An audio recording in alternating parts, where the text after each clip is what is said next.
All right. All right. Gentlemen, let's get it on, baby. Welcome, everybody, to a Wednesday edition of The Slate, the highest rated edition of The Slate, week in and week out. And that's because the three of us are doing that thing you like until about 5:55 or so. Yours truly, Emerson Latzia, Jeff Ulrich in the house, Nick Fryer. My God, the man is still at work grinding. Dare I say, putting this company on his back like Jansport. Fryer, what are you doing? Still at work. Come on. Yeah, I'm trying to put in extra research for the show because I wanted to make sure I was very well educated on your terrible candy take that you shared on Twitter the other day. This is the dumbest thing I've ever seen. It's saying a lot for you. Buddy, you are an absolute nincompoop if you think that there's another holiday besides Easter that has better candy than Easter. I'm sorry. All Halloween does is rehash and regurgitate the same thing over and over. You can get year round. Easter is special. Cadbury mini eggs, Starburst, Overrated.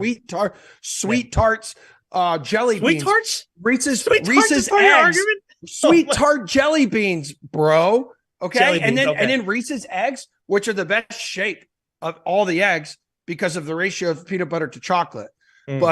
And yes, I'm not a Peeps guy. I saw you and producer Eamon, producer Drew's behind the scenes with us today. AC on the ones and twos. I saw you guys talking a bunch of crap, thinking that I like Peeps. I would never like Peeps. I grew up in a house with my mom liking Peeps. Screw you, mom. She puts Peeps in the freezer, which is definitely something FBI profilers look for. So yeah.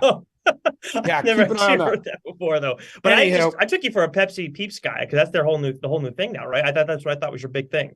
No, absolutely not. And then I heard Jeff, as Jeff's just hanging out, we're arguing with each other. I was told Jeff Pepsi Peepsy. It should be called Peepsy. It was right there. How the hell did they not do it? It just tastes like vanilla Pepsi, Jeff. Welcome to the show. Yeah, no, thanks. Really interested. I mean, your mom putting Peeps in the freezer is better than my grandpa used to put his vodka in the freezer all the time. So, dude. Well, never mind. Anyways, but look, I think you guys are both missing the point. You know what? Sneaky has the best treats, desserts. It's actually Christmas, but you get people making stuff, a wide variety. It's more like the Regal desserts that you get at Christmas, but yeah, there's they're like the grown-up Halloween, really. Yeah, like the baked goods, the delicious little peanut butter cookies with like a little Hershey Kiss in the middle. Like that's all stuff you have to work for. I don't have to work for walking 2 blocks to CVS, buying all the exclusive Easter candy, which is elite, and then coming back home and stuffing my face and sitting on the couch and watching Housewives. Anywho, guys, it's really good to have you here today. Jeff, did we talk to you this morning on the show? Were you not on the show this morning? I can't remember. I was. You were. You segment with you. About 20 minutes long. Yeah. I just blacked out. I'm sorry. Fryer, you were on the show. You were in studio. One thing I didn't get to talk to any of you guys about this morning, it's just some of the latest NFL news. I know, Jeff, you said yesterday when we asked you, hey, like Saquon Barkley or Daniel Jones, which one would you franchise tag? I guess like which one would you give a contract to? You said, well, this is like trying to decide which bad decision you want to make. So 24 hours later, you still agree with that. Would you give Daniel Jones the franchise tag or Saquon Barkley? Oh, no. I mean, look, if we're talking franchise tag, you're going to choose, it's fine to take Daniel Jones for another year on the franchise tag. It's not ideal, but it's fine. The thing you don't want if you're a Giants fan is that the team to commit $200 million whatever plus dollars to him, whatever astronomical sum he was looking for per season.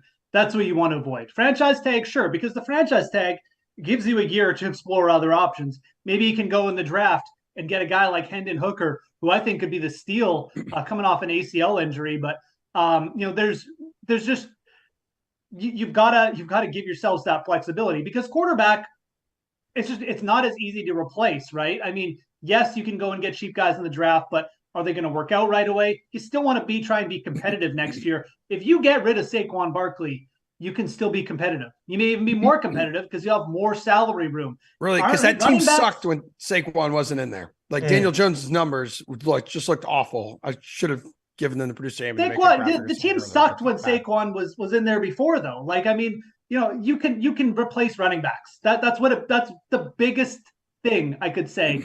It's way easier to replace Saquon. I'm not even saying Saquon is bad. I can get a great year.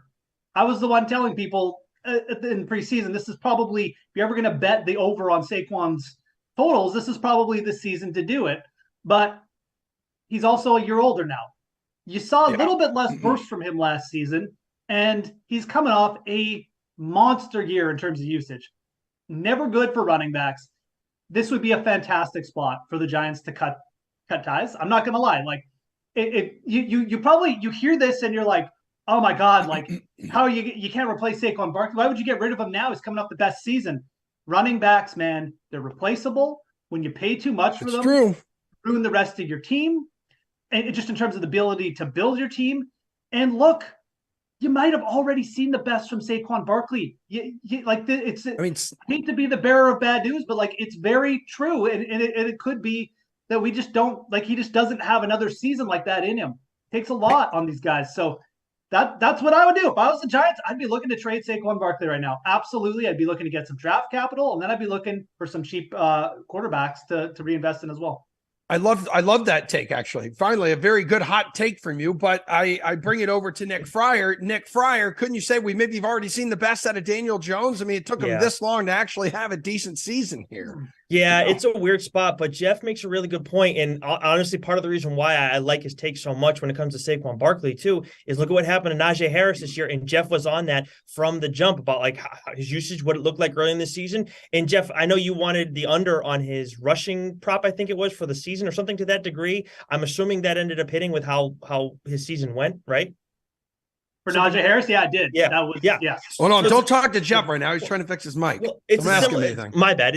But it's a similar kind of deal. I wasn't paying attention. I apologize. But yeah, I think it's a similar kind of deal. My only thing is that maybe that's just a one season thing though with Saquon Barkley. Like, is it in the long term? Does he still have a few good years left in him to the level, at least in the same stratosphere of what he's done? Because then I'd still you take the 1 year and maybe you struggle, but if you only keep him and you lose Daniel Jones and you get a rookie, then you're probably just going to go through a rough year no matter what anyways. So I'd rather still roll the dice with him of the two. Because I think Daniel Jones is replaceable. Yes, absolutely. Daniel Jones is replaceable? Yeah, of course he is. There's other quarterbacks. Who are you gonna? How give me a blueprint for how the Giants can replace Daniel Jones this year, like right now. I'm not saying this year right now. I'm saying in general he is replaceable. Like, but for that's right now. Point. Absolutely, I don't disagree with you long term. But like this year, if you get rid of Daniel Jones, your options are very limited. If you get rid of Saquon Barkley, you can go in the draft, and there's a couple guys you could get that are potentially, like Sean Tucker. In the second round, could step in right away and do a lot of the same things. That's my point with getting rid of Saquon right now. Like, I don't want to say it's like easy, but it's way easier to replace a lead running back. But right now, I agree with you. If you're looking at just next season, yes, that's fine. But if we're talking about the long view, and I'm not talking about like 10 years down the line, obviously Saquon's going to be done by then, but I'm saying in like the couple years after this next year, because even if you kept both, you're not going to go and contend for the Super Bowl in the next year. And so I don't think it really matters. You got to look at the long view from that standpoint. So that's why I still lean Saquon in the long haul. Yeah, in the long haul, you lean Saquon, really? Okay. Well, I'm talking like the next 5 years. Yes. Go out and get Geno Smith, Mike White, Cooper Rush, Taylor Heineke. Those are all guys. Geno's going to cost a lot too, unfortunately. But is he going to cost $45 million a year? No, probably not. But who knows, man? I don't know who's going to give. I mean, because $45 million for Daniel Jones or $20 million for Geno Smith. Yeah, absolutely. You take Geno Smith. I don't disagree. Yeah, man. Yeah, coming off a little Pro Bowl season there. I know there's a risk tagging Barkley, but I think tagging Barkley could be the best 1 year solution there. I really do. Great. Career in rushing yards, 1,300 rushing yards, Pro Bowl season, and as we mentioned, Jeff the other day with Pierce, did it behind a offensive line that was not great. Hey guys. What? No, go ahead. No. Go ahead. I was just going to say, it's not that Saquon isn't good. Again, this isn't me saying Saquon Barkley isn't good at football. It's just you want to sell high. If the Giants traded Saquon right now, they could get a good return. 2 years, you franchise tag him, he gets hurt. You don't have him under contract. There's nothing. You'll just get nothing. Teams don't want to sell high. They're scared to sell high on players. They think Saquon's going to go to the Texans and all of a sudden rush for 2,000 yards, and the fans are going to be like, "Oh, Saquon Barkley did this." Who cares? Who cares if he does that? You're going to get all the return. Like the draft picks. Look at what the Rams got when they traded the pick for Robert Griffin III. Sure, looked terrible. Robert Griffin III, rookie of the year, great season. That's it. That was his career. He got 1 year out of him for all those picks. Set the Rams up for a long-term haul. Like, I mean, teams just don't want to do that. So they're scared. Yeah, I think too, like, they're going to look to upgrade that offensive line. They're going to look to upgrade at wide receiver, and like his receiving numbers, which were not excellent this past season, 338 yards, 0 touchdowns. I would expect those to increase significantly out of the backfield. But anywho, and you kind of mentioned already too, Jeff, maybe a 1 year deal for him that'll only cost him around like 10 million. Like, he's just going to play at like a motivated son of a bitch out there, kind of a one year prove it deal, whether it's to him or another team out there. And it's a similar situation in Baltimore here. Like, they're likely going to tag him if they can't, with Lamar Jackson and the Ravens, likely going to tag him if they can't work out a long-term deal. Right. And that reportedly won't stop, other teams out there from pursuing Jackson in a trade. Fryer, if he is shipped out of Baltimore, which team would you like to see him go to? Oh, I would love to see him in Vegas, man. You have Lamar, Devontae Adams, Darren Waller, Hunter Renfrow. And look, I know Josh Jacobs, you probably wouldn't be able to keep him at that point, but if you got him, if you still were able to keep him, that would be great. But it would make it a lot easier to move on from him if you have Lamar Jackson, because the ground game, when you talk about replacing running backs, now you have an elite running quarterback like Lamar Jackson. You don't need to have necessarily that same level of talent at the running back position, but just to have those kind of pass catchers surrounding him, I mean, that would be great. I don't know how Josh McDaniel would do with that necessarily, but I still think you have so much talent there that there's just going to be an instant playoff team if you add Lamar Jackson to that roster. What do you think here, Jeff? Really? Instant playoff team? You think the Raiders would be an instant playoff team with Lamar Jackson? Yes, well, they'd have to fix that defense. You have stuff in your ears today, Jeff. This is like the third time that you've asked. No, I mean, I think that's a pretty bold statement. Shut up, Emerson. Go ahead, Jeff. I think that's a pretty bold statement. What would make the Raiders a playoff team with Lamar Jackson? I just mentioned all the weapons that they have around them. They'd have one of the most explosive offenses in the league. You have one of the best tight ends and one of the best. I mean, they had a pretty good offense last year. Look, Lamar Jackson couldn't get the Ravens into the playoffs last year. I know he was hurt for part of it, but how much he missed the last 6 games, including the playoffs. What are you talking about? Yeah, but they had Tyler Huntley, who by Pierce's definition is better than Lamar Jackson. Oh, well, see, now that's now. Okay, I will tell you, I'm just saying, I definitely disagree with that. I don't think that the Raiders would be a playoff team with Lamar Jackson. They'd have to commit a ton of money to them. They still have no pass rush. I don't know. I would rather see Lamar Jackson probably go to Atlanta. It's a weaker division. Arthur Smith is a run-first head coach anyways, so he'd probably be better at utilizing his skill. Got your tight end there. But the Lamar Jackson's interesting, man. I mean, he's on the opposite side, 25 now. He's a rush-first quarterback. He looked good at times with Baltimore, but I personally don't think he would. I don't know, man. Like, do you really think Josh McDaniels is going to be able to, manage that? It's not necessarily that I think Lamar Jackson's bad or that I disagree with you that their offense would be good. They added him, but you're putting a lot of trust in Josh McDaniels too. That's a fair point. But you know what? Weren't there reports that Josh really wanted him in New England when Lamar was available in the draft? Like, you got to think if you're Josh McDaniels, his offensive, spidey senses, whatever you want to call them, he's just salivating mentally thinking of that possibility. There's nobody out there, Fryer, who thinks they could do more with Lamar Jackson than Josh McDaniels. I don't know if I'd go necessarily. Maybe. I don't know. I don't know if I could go that McDaniels. far. Yeah, here we go. We got Drew popping into the chat here. McDaniels worked out Jackson before the draft. Oh, okay. I would love it. But if there's anything that's a detractor for me with that team, it's probably what McDaniel's done as a head coach. I'm sorry, I can't. There's no two ways about it. Still, you have all that talent around him. He's a better quarterback. He's a significantly better quarterback than Derek Carr. I have to imagine that's going to look like a more impressive offense. And when you say, Jeff, they're instantly a playoff team.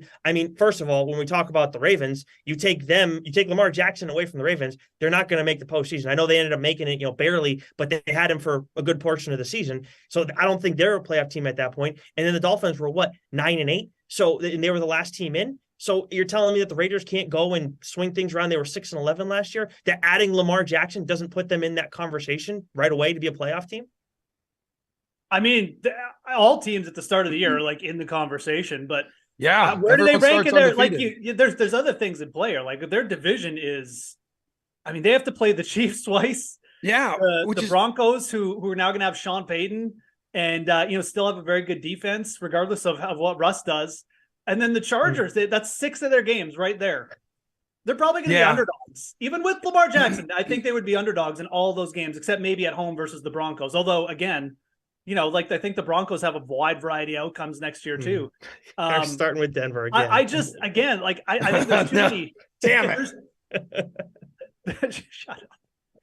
I think there's too many outside issues. If the Raiders added Lamar, there's still so many question marks there with Vegas, man. I mean, you have way more confidence in them than me. Let's put it that way. I and maybe this is just me getting burned because I kind of got sucked into that. Oh yeah, maybe Vegas could even do something last year, and it was an outright disaster. So second year of Josh McDaniels, I don't know why I would be expecting much to change, but. I mean, look, you're right. Like any team that added Lamar Jackson should be at least in the playoff conversation. I'm not disagreeing there. They just wouldn't be. I wouldn't be picking them to do that. They wouldn't be my team to sneak into the last couple spots. Broncos, I mean, they got the number 7 pick.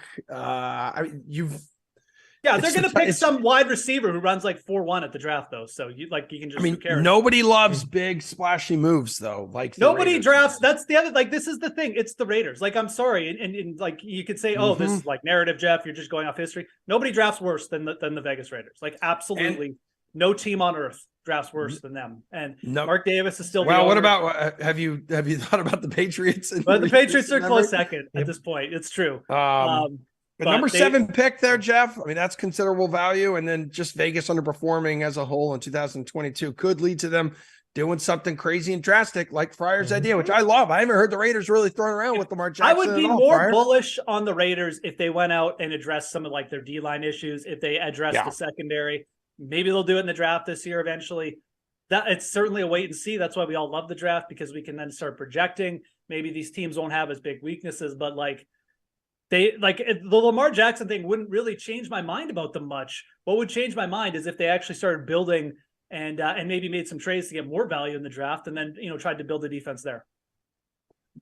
Still, best bet on the board, plus 2,800 for the Jacksonville Jaguars to win the Super Bowl next year. Of course, hell yeah, brother! Hell yeah, brother! All right, still there. There it is. It is. I know, dude. It is not a weak free agent class. It will not be a weak NFL offseason. You cannot say the same about the field this week at the Honda Classic, Jeff Ulrich. You've had 2 elevated events, and now the poor Honda sitting there and about to lose its sponsorship. Honda had to be the longest standing sponsor, I believe, right? 42 years. I don't know. I loved your tweet. I love the idea of being like DraftKings, hop on this thing. Otherwise, it could be. It may be gone. If they don't. Classic. They can't get rid of this venue. They just can't. This venue. No, but I don't know, man.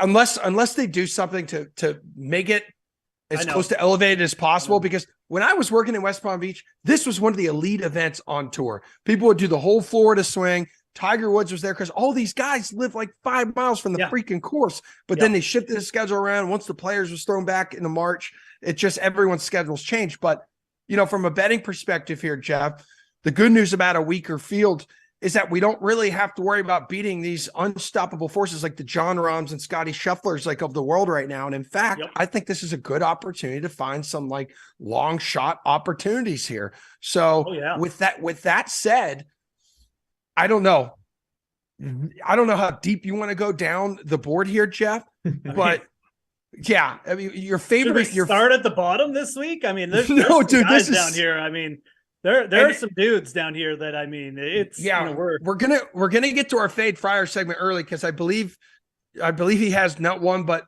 2 plays. But right now, Jeff, give us a couple on your board. Well, okay, I'm gonna highlight the really long shots here. Where's my guy? Wow, which one? Where's the Jonas brother? Where's Jonas Blix, man? I need some Blix action in my life. You just passed him. Did I? Go back up. This is terrible. There he is. Okay, so there's 301-to-1 shots that you could legitimately make here. Jason Duffner, Sung Kang, star of the Fast and Furious movies, and then Jonas Blixt as well. Look, Blixt was top 10 in a Corn Ferry Tour event his last start out. He's got an immaculate short game. He was 20th at the AT&T Pebble Beach. He's a player who finished second at the Masters in 2015. He can play. He's won on the PGA Tour a couple times. That was 8 years ago, bro.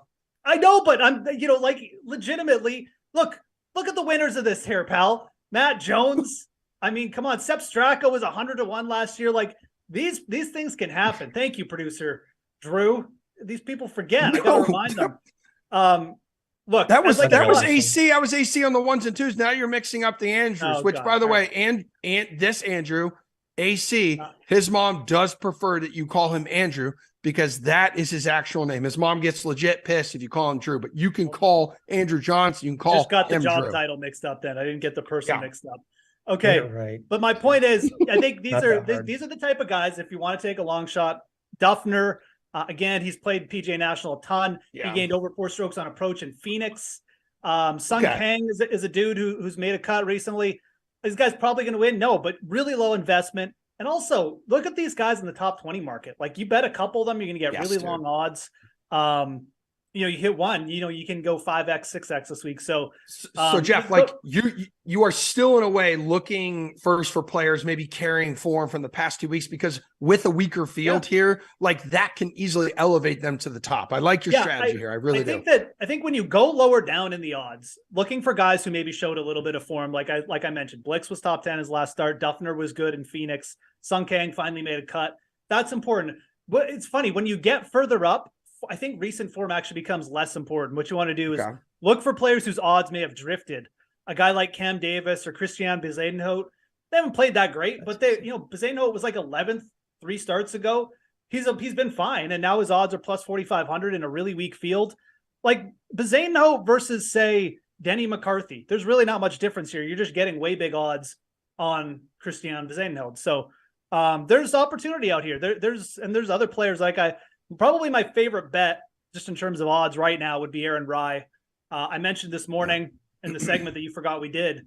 Aaron Rai spent some time watching Tiger Woods at Riviera. I mean, that's motivating in itself. Very solid player, was really good around the greens in his last start. Does not drive it crooked off the tee at all. Is very arrow straight. I don't think he's going to get in much trouble. He's played this course before. If you just said one bet, Jeff, one bet, I just want to make a little investment. I think Aaron Rai can get it done in a field like this. So there's my one guy, my one recommendation. All right. Yeah. I know you mentioned McCarthy. He had a great showing against a strong field last week too. So he's obviously trending towards his first PGA Tour win. There he is at plus 3,000. Not bad odds. I don't hate it, but no. I don't hate it. Let's see if we hate Fryer's place. Yeah. Fryer coming to the table. With a couple right now. Who do you like? Yeah. And let's have Jeff judge you. So it's fade Fryer and then Jeff judging. Okay. So I know the whole thing about the longer odds. I do have somebody with longer odds, but I don't have anybody quite as low on the board as Jeff. Now, that said, the first person that I do want to bring up, and I'll go through him a little more quickly, is higher up on the board, and that's Matt Kuchar. I know he hasn't played this event in a long time, this course, I should say, since 2011, but right now he's doing great out of the sand. I think he's first in save sand percentage, scrambling from the sand, and then just scrambling in general. He's first in all those categories. And then he finished 8th, I believe, last week. He's got 3 top 10 finishes in his last 8. So it looks like he sets up well for this course. So I would think either top 10 market or win, or straight up win. What's he at, Jeff, right now? Is it 2,500? Plus 2,800 for a win, right. Plus 600 for a top 5, plus 300 for a top 10. Okay. I'm almost thinking if you're either top 10 or go with the win, if you're going to do top 5, may as well just go for the win here personally. The other one that I'm thinking is Seung-Hoon Kim. He's a little bit further down the board, Jeff. I think he was SH. I think he was at plus 5. 500, right? Who's our boy SH? A little bit further down there, but as far as I could tell, he hasn't played at this course, so that's a little bit of an issue, at least on the tour. But plus 5,000, thank you. But again, a guy who's been doing well scrambling from the sand. He's 11th in that category this season, and then 7th in strokes gained putting. I know that when you were highlighting it on DK Nation and the cheat sheet that you didn't bring any of that up, but I'm always looking at that as one of the first things. And what did he just finish? Tied 33 in a much tougher field. There is value if you want to take him to the top 40 market. I mean, not a whole heck of a lot, but still plus money. And then, but yeah, so I that's my long shot. Again, not as long as you, but still. Dude, Kuchar won this event in 2002. He had hair back then. Did he win this event in 2002? 2002. I don't think he's been on this. I actually course, did not know that. I'm not gonna, yeah, I don't think played here much of late, but no, I don't think he's been here since like 2011. Yep. And it kind of goes back to us talking about how difficult this course is. There's water freaking everywhere, and I do think at a certain point, reason a lot of these guys have started being like, I'm going to take this week off. This is what, Jeff, maybe a top 3 toughest course consistently played every season, like on tour. And I think a lot of these guys are like, this just is not worth it for me because this course can chew you up and spit you the hell out. It's a good one. Like if you're tired from the West Coast and then you want to come here and be just under pressure, maybe there's wind, maybe it's a little bit cooler. Yeah, it's not what you'd call like an easy week at all. You're not going to Mexico and like sipping Mai Tais with Patrick Cantlay and just, shooting 20 under with your eyes closed. Yeah, dominating those resort courses. Yeah. And pros don't like to be, they don't, when you hit a ball in the water and you're a pro, there's like, and people are making fun of you and it's on TV. Yeah, like us. There's a little bit of a pride factor as well. So you're right. Like you. It's not one that I think the top players necessarily gravitate towards, but I would like to see the top players be forced to play this because it's fun. Yeah. And, the more aggressive you are, the more chance that you can go low, but also the more chance of a ruin. So as far as the picks go, Kuchar's interesting. I think he's a good fit. Like, I think everything Fryer said is fine. His ball striking has been on the uptrend. I do wonder if he can continue it. Like he was good last week, but is this just like a kind of a 1 week pop here? That would be my only thing. I would probably want bigger odds. Also, my guy Chris Kirk is at plus 3,500 as Emerson goes to find one of his dogs who's apparently gone off the chimney. No, they're shredding toys. And they're eating it, and then I got to pull it out of their ass later when they take a dump, and I don't like doing that. Oh, well, you want to talk about embarrassing and people being like, "Ooh, boo," and they just took off the table. Come here. Okay. Just keep them out of the peeps. That's all we ask. That would be a real disaster coming up back the other side. I do prefer Chris Kirk a little bit, a plus 3,500 compared to Kuchar. But Kuchar is absolutely fine. I think he's a good fit, like Fryer said. SH Kim is really interesting. I probably wouldn't bet him outright, but first round leader market and top 40, as Nick said, I actually really like that. He's an elite putter. He's gained strokes putting in 7 straight events. He has not played this course before, which worries me a little bit about his upside this week, but he's a really consistent player. He's making cuts, and now he gets a weaker field. I think getting exposure to him in certain markets is absolutely fine. So certainly prefer him over like Sepp Strack at that number. Even a guy like Lee Hodges, who can show flashes of being really good and then flashes of not being good. Like SH Kim, much more consistent. I think he's a better top 40 bet for sure. Yeah, Kirk is one of those guys where like DFS maybe a little overpriced, or no, he is overpriced, but it's one of those guys, the placement odds are like reasonable. So look for maybe like top. Well, I mean, and look, like Kirk is plus 3,500 on DraftKings Sportsbook, but he's the third most expensive player on. Yes. Actually, I have the DFS for DFS. Open, the DFS salary this week. So you're getting bigger. This is why I pointed out Kirk in the betting, because his odds, when you translate it to the DFS side of it, like he should be up where Aaron Wise is. So I actually think it's a really good number to bet Chris Kirk there. He's drifted from the start of the week, but at the same time, like DFS, you may want to go with Kuchar here, who's 9,300. So you can mix and match. You can get your exposure in both ways, which I often recommend doing. I mean, you don't have to bet everybody and you don't have to play everybody in DFS, but you should recognize that Chris Kirk is definitely a better value in the outright market right now. Well, Kuchar is the better value in DFS. That was kind of a surprising miscut for Kirk in Phoenix too, because he was on a heater leading into that. Yeah. He was like 2 top 3 finishes, I think, in a row. But yeah, dude drives it straight. Hey, he's not too. I didn't realize he's a Georgia Bulldog. Yes. Okay, just not too far from there. Okay, cool. Nice work, Fryer. Thank you. But your job is not done. So one thing we did not talk about on the show this morning was the NHL, the National Hockey League, sticky puck. 3 games on this slate tonight. 3 games on this slate. And you, over-preparing, as you typically do, thank you, came up with a couple NHL bets. And this is important because, again, we didn't talk about it this morning. So dish out some knowledge, and then Jeff will throw his 2 cents in as well. Okay. So in looking at the 3 games, you can't go and take the Stars straight up, but you also can't take them on the puck line either, right? Because I think it's minus 165 last I checked on DK Sportsbook. So the value isn't really there.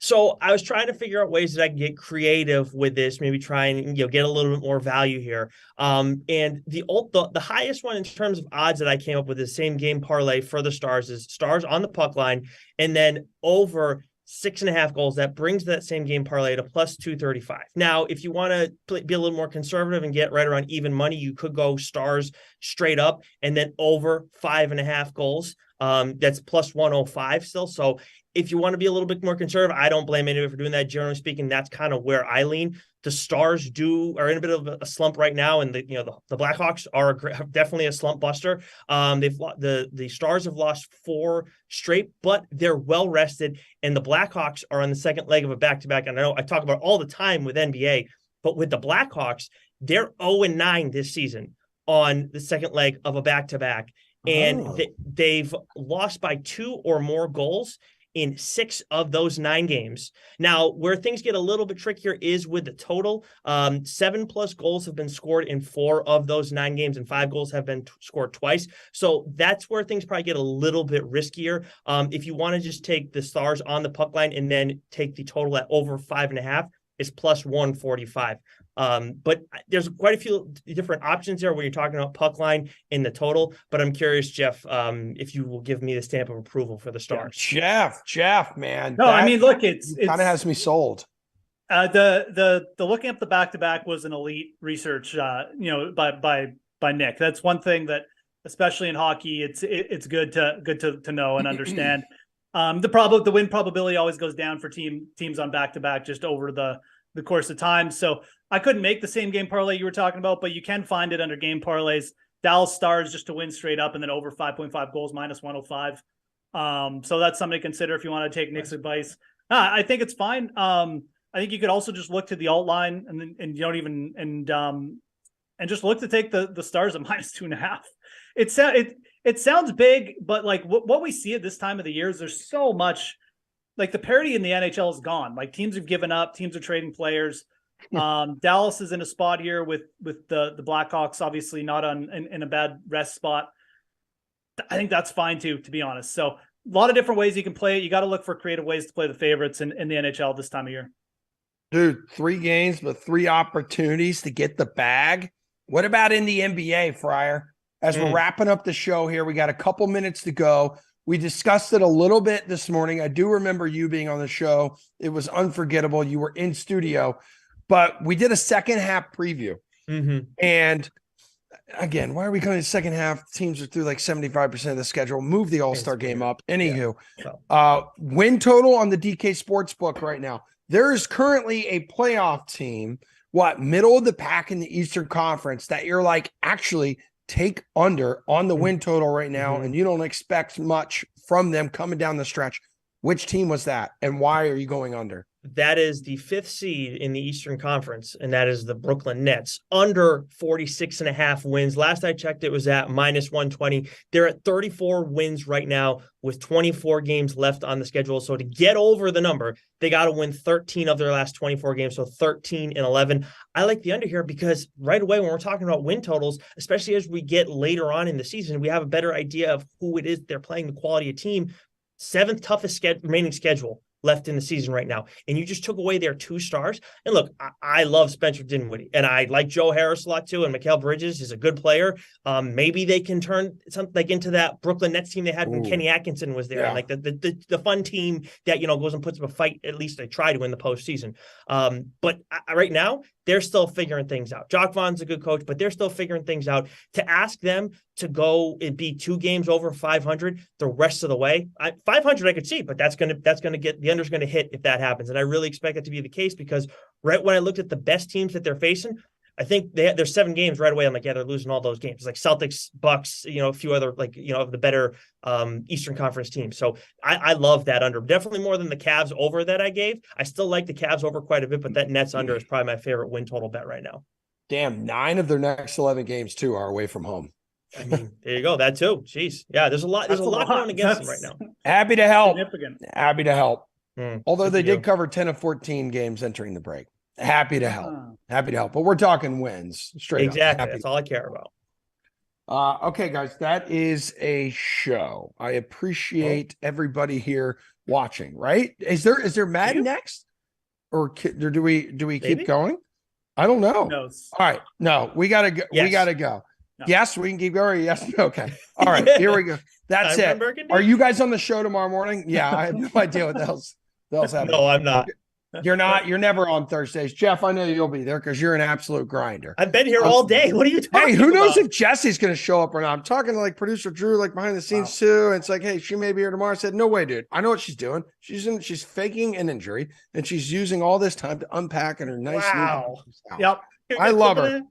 I love her, but you know she's what? Unpacking like a mad woman right now. She's putting pictures up. We will talk about on the show tomorrow. There is a lot of beef to squash. Hopefully she takes the high road and just apologizes to me, but that was a fun show. Jeff, thank you. Fryer, thank you. Andrew behind the scenes, Drew behind the scenes, and Eamon behind the scenes. Thank you as well. And if you guys got any weird messages from Eamon on Instagram, it's because his account was hacked. Do not buy Bitcoin from him, okay? We'll see everybody. What? I already bought like a bunch.